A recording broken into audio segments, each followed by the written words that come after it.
okay, we are back, and Rotten Tomatoes, all of them, they're all dropping the embargo was lifted on the Batman, so all the reviews are coming in from critics. It's pretty much positive for the most part, but I'm seeing a lot of what I called the red flags. Now, critics for the most part are not comic book fans. Okay, they're just not. And what I keep seeing is it's the darkest Batman ever. It's the grittiest Batman ever. It's the scariest Batman ever. It's the all right. So like for me, again, like I'm not a Snyder verse crazy fanboy. I love the Nolan verse, but I grew up with the Keaton films, Val Kilmer, and then whatever that Clooney thing was. And so I grew up. I saw that movie. My friend Chris Kenny and his father. We went to the theater and saw it when I was a kid in '89. So I've grown up with Batman in cinema and also the comic books and stuff like that. Cartoons. I watched the Adam West show when I was 5 years old in syndication. You know, so I love Batman, but how dark can you go? How gritty can you go? How film noir do you want to go with it? Now I know Batman's noir. He's a detective. There's clues in the comic books that plays well. You could have a series of 3 or 4 comics that are him sleuthing around, getting the clues to get where he needs to go, and you can tell a story that way. But for a film, this is 3 hours long, and I kind of circle back to when Matt Reeves turned in his script, his version of the Batman. Warner Brothers said, this thing's got no action in it. You got to add some action in it. So I feel like what the 3 hour runtime, 2 hours, 55 minutes, is because he made his movie and then he peppered in these action sequences because Warner Brothers asked him to spice up the movie a little bit. And I feel like the action sequences that we have seen thus far in the previews are the action sequences in the movie. I don't believe they're holding back anything extra.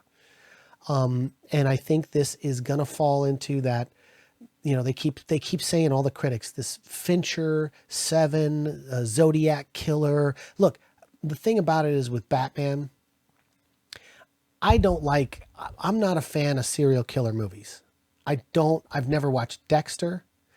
I don't like watching the documentary style real crime things that happen where they do a series on Netflix about a serial killer or somebody who's in jail. Like, I don't like any of that shit. It's not in my wheelhouse. I like fun. I like Christopher Reeve Superman.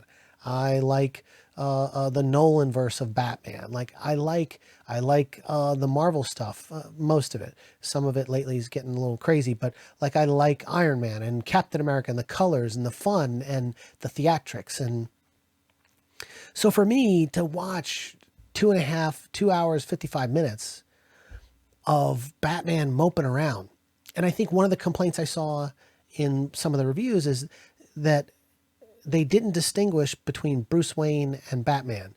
It's kind of like he's the same guy. And like, to me, and I haven't seen the movie, but to me, like, you need a clear definition of who he is. And so that's why Michael Keaton was so unsuspecting as Batman, because he came from a comic background. No one took him. So he's a comedian. He's this funny guy, Mr. Mom. And then all of a sudden he does the Bruce Wayne thing, and he's Mr. Mom. He's got that kind of attitude to, and that fun part. And then all of a sudden he goes dark and he's Batman.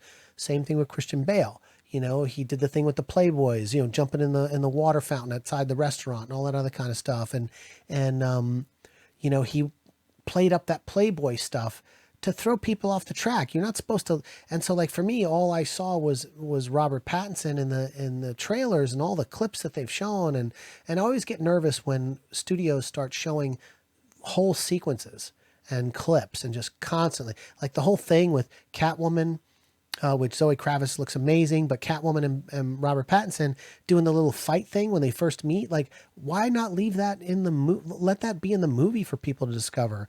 Why release that scene? Like, why spoon feed the audience? Look, this is a good Batman. This is a good Batman. Like, you need to come see it opening weekend, And something tells me, I feel like this movie is going to be huge on opening weekend. 150 million is what they're forecasting. I think it'll hit those numbers without a problem.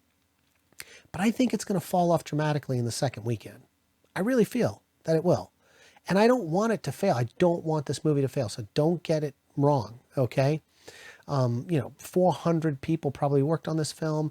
The sets look great. I've seen behind the scenes with the LED screens. The cinematography looks great.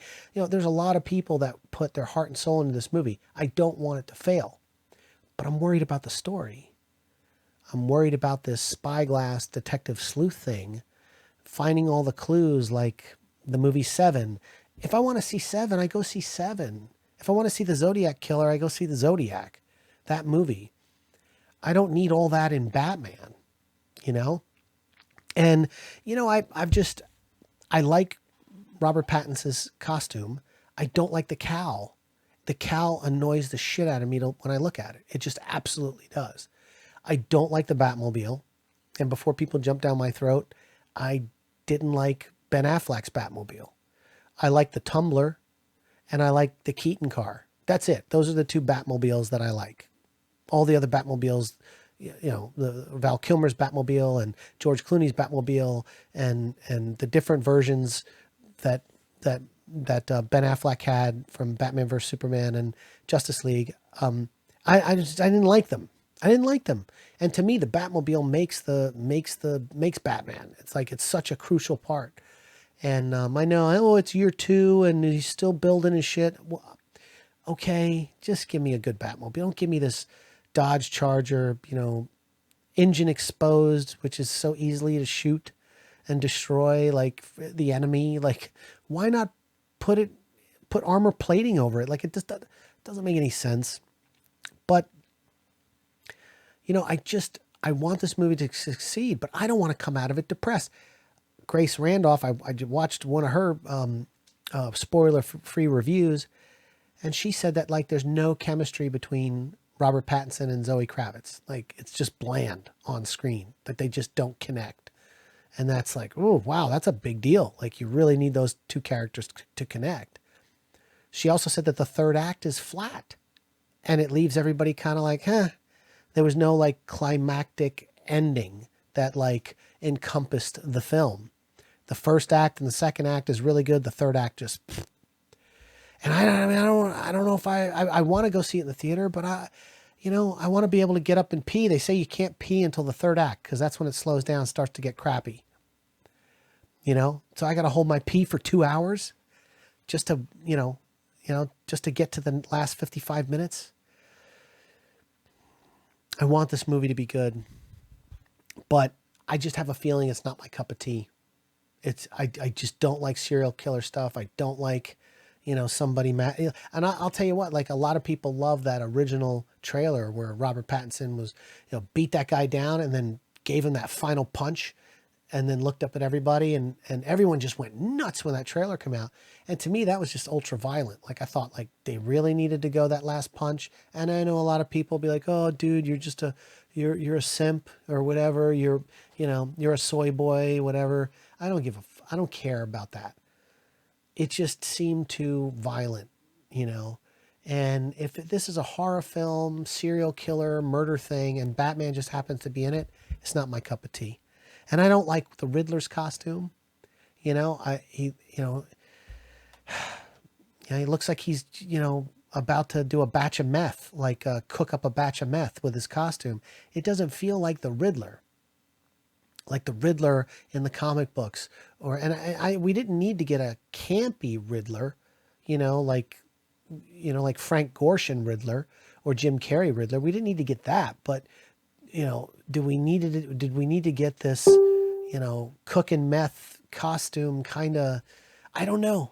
And I haven't seen the movie, but there's just, I don't know. I just don't think this movie was made for me. And that's just how it is. What do you guys think? Are you excited to see the Batman this weekend? Let's talk about it in the comment section. Am I wrong? We'll see you on the next one.